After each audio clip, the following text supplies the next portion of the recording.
Hey guys, welcome back with me again in this channel.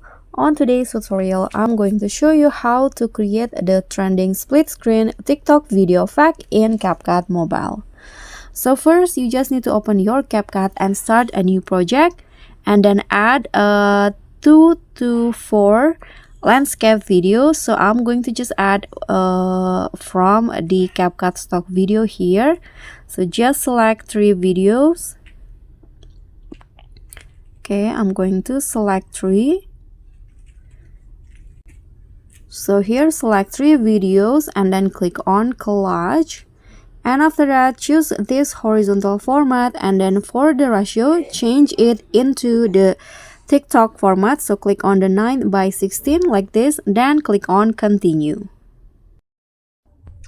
So after you click on continue, you'll be directed to the CapCut editing page like this.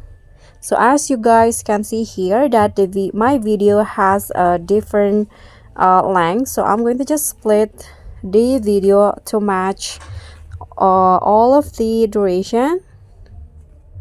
So I'm going to make it like this.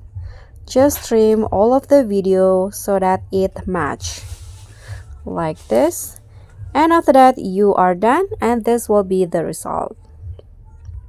So that's all for me. Thank you so much for watching. Don't forget to like, comment, and subscribe, and also click on the thanks. Bye.